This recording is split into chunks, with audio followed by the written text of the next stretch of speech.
Hello, Slicey Dicers. This is Brian with another knife review for you. Today we have the Massdrop X times Schwarz, however you want to say how you pronounce these Massdrop names. I don't know. Massdrop Schwarz Perpetua. This has been one of the most anticipated knives of this year, and I'm just going to say one of the most controversial. We'll get to that in a minute. I'm not going to spend a lot of time on it, but waited quite a while for this. Very glad to finally be bringing it to you guys. Very, very cool knife designed by TJ Schwarz, marketed by Massdrop, made by Millet Knives. So all USA everything, USA made, USA designed. Very, very, very cool knife. It is designed, Perpetua indicates to last forever. This is designed to be a hard-working kind of EDC knife. You have Nitro V steel, which is a very good long-lasting steel. You've got a hollow grind so that you keep the edge a lot longer as you sharpen it. You've got what they call, I can't remember how they word it, a spring-loaded bar lock or something like that. It's an Axis lock from Benchmade's. The Benchmade's patent expired. It's exactly the same thing. Runs on Omega springs. Looks like an Axis lock. Acts like an Axis lock. I think maybe this one's a bit better. We'll get to why in a bit. But yeah, quacks like a duck, walks like a duck, all that stuff. It's an Axis lock. But very, very cool design. Very simple. Just simple handle, simple blade shape, just one continuous arc. I think it looks really nice. And it does work pretty well. I normally slightly prefer at least a little bit of flat in my edges, but it's all right. G10 over stainless liners. Just a heavy duty, really well built knife. I'm quite impressed with it now that I've gotten my hands on it. Let's get the controversy out of the way. The controversy is this thing took a while.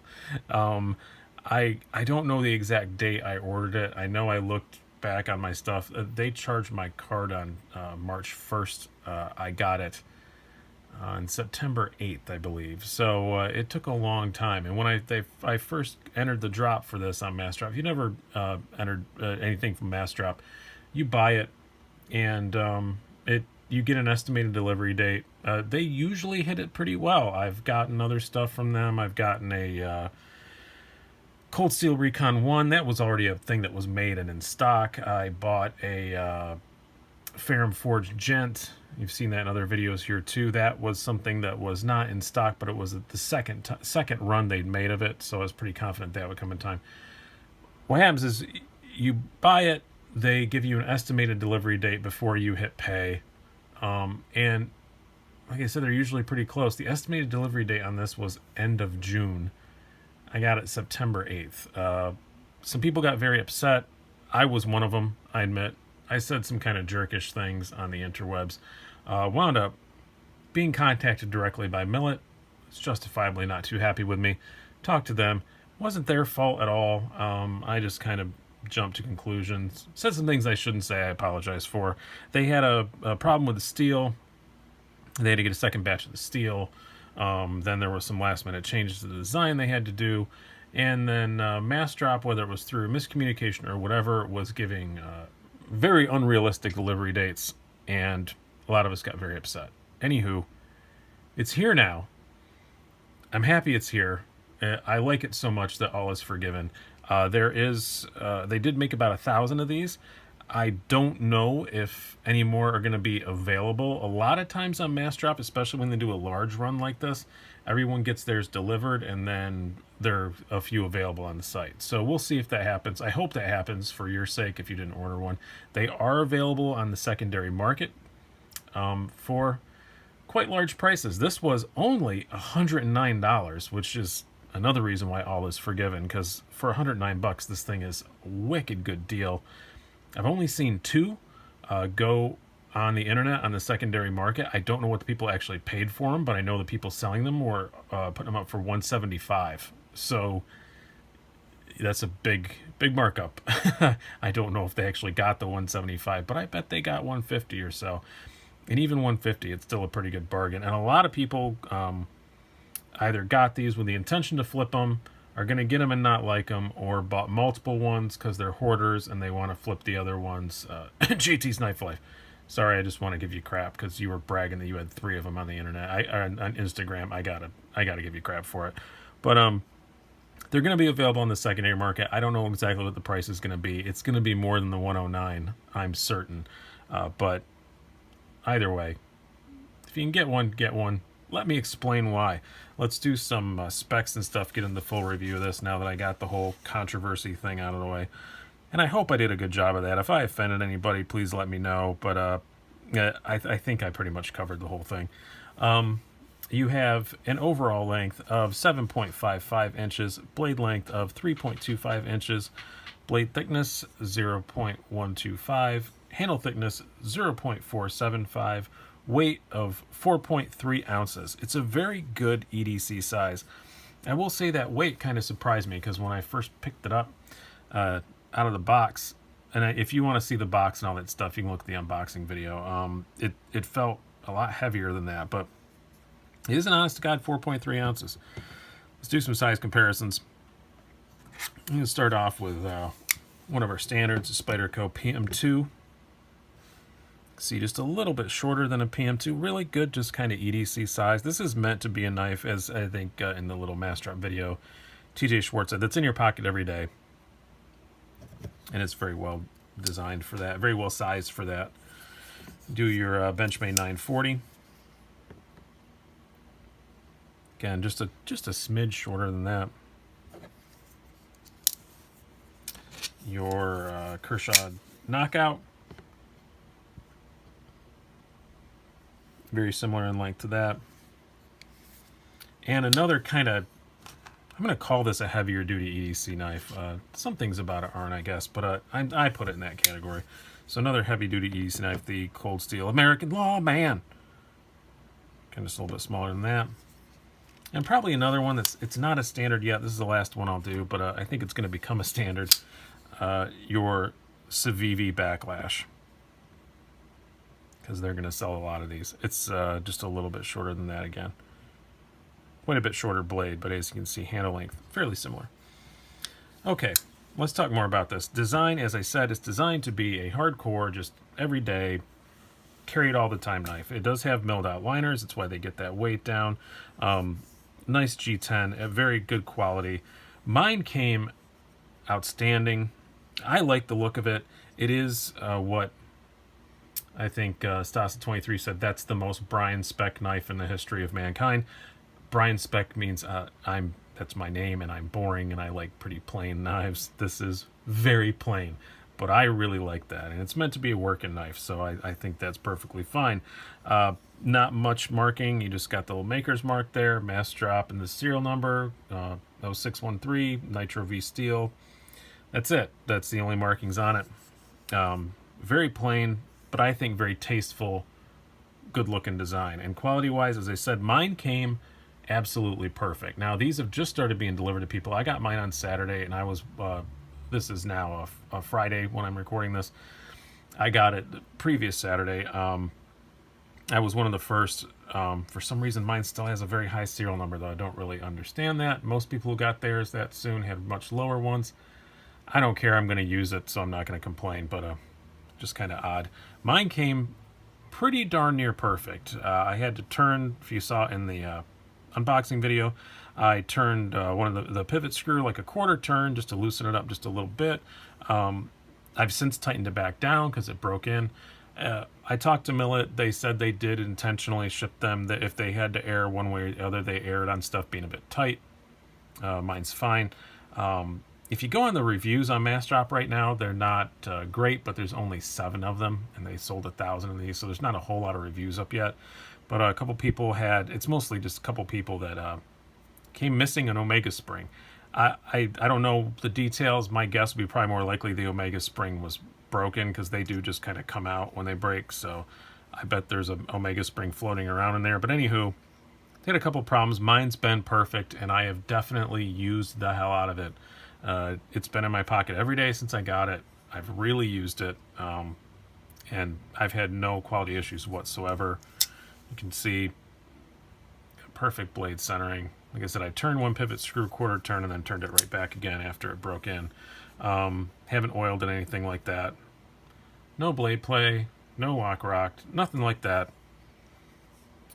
Everything's nicely chamfered. I have zero quality issues with mine at all. Like I said, 1/4 turn, then turned it back.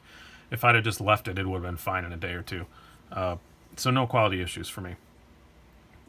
Blade, I'm liking the Nitro V. I have not attempted to really sharpen it yet. I did strop it once, and it stropped up completely fine. I have used it quite a bit on cardboard and stuff. Probably didn't really need the stropping, but I wanted to see.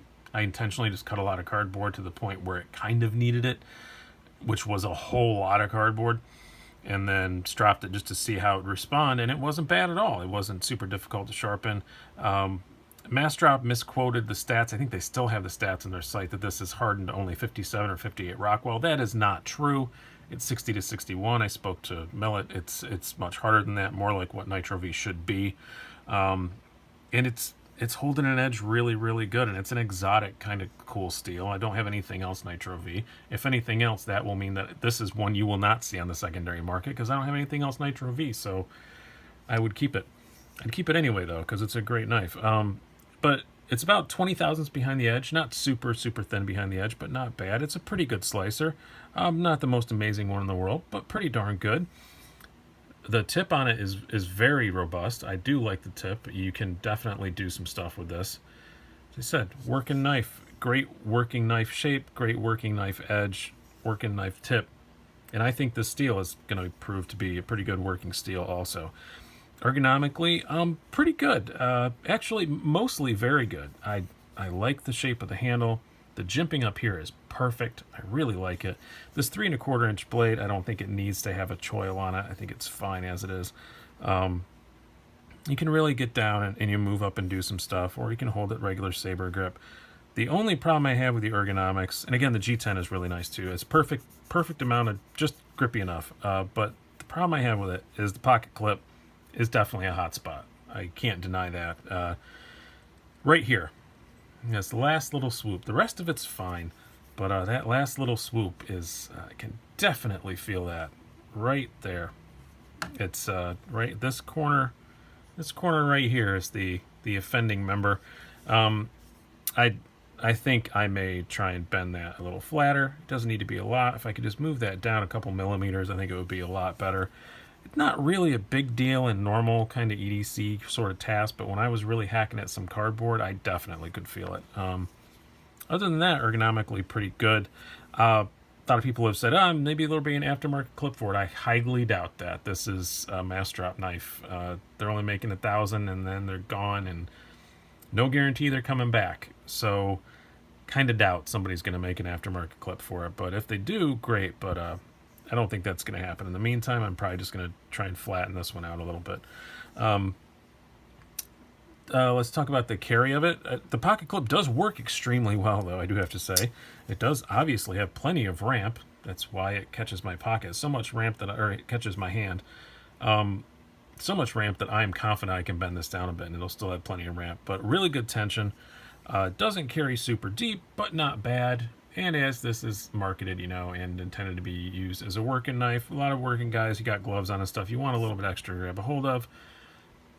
I'm normally a deep carry pocket clip crazy person, but on this particular knife, it's fine. I don't blame it at all. Very small lanyard hole. Hoorah.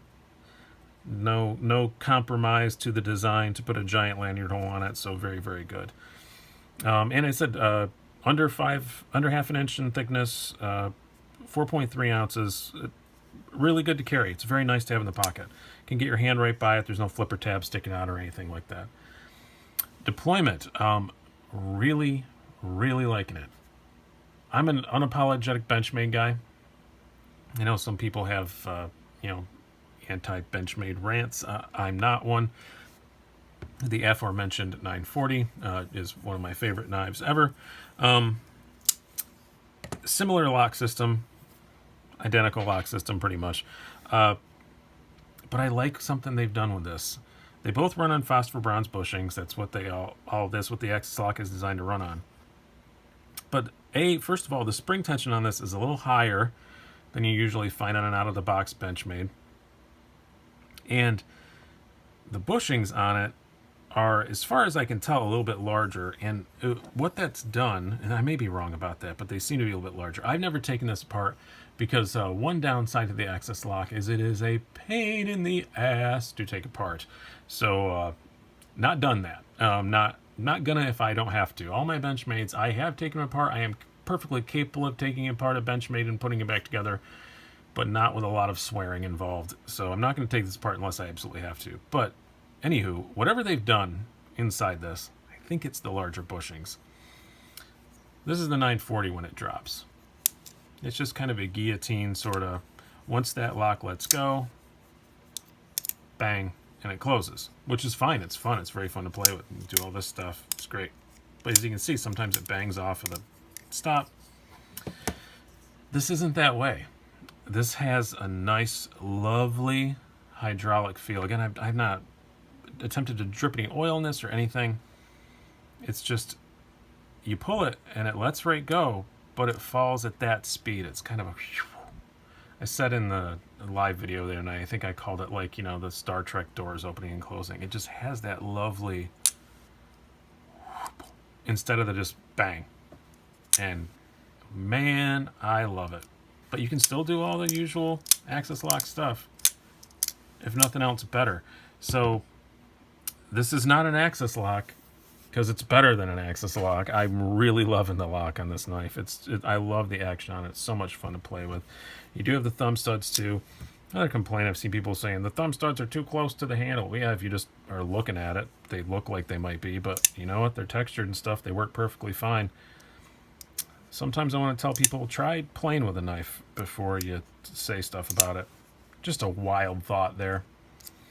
So, value-wise, you know what? This thing was $110. That is insane. If you got in on that drop, man, you got a deal. USA made everything, Nitro V steel, TJ Schwarz design, made by Millet freaking Knives, who normally makes $500, $600, $700, $800 knives. It was an amazing deal, and one I just couldn't pass up. It did take a long time to get. I'm over that now, and I am in love with this knife. As I said, not too happy about the pocket clip. I can fix that. It's a great knife. I will go as far as to say, I did a video a little while ago, there can be only one. If I could only pick one knife to keep forever out of all my knives, if I'd owned this at the time, it would have made the top 5. I'm sure of it. I did all those kind of like, just as I did it. I don't know if it would have won, but it would have been in the top 5. I'm positive of that. It's, I love the action, love the blade, love the ergos other than the thing I can fix. It's just a quality built, really, you just feel like it's a good hardcore built piece, something that's just going to last you forever. I like the looks of it a lot. So, thumbs up. Get you one if you can. I hope people don't gouge people too much on the aftermarket, but I'm kind of thinking that's going to happen. So keep an eye out for good deals. Keep in mind they only cost $110 new. If somebody wants $140, $130, pay them for it. But if somebody's asking $175, I think I'd do some skillful negotiation there.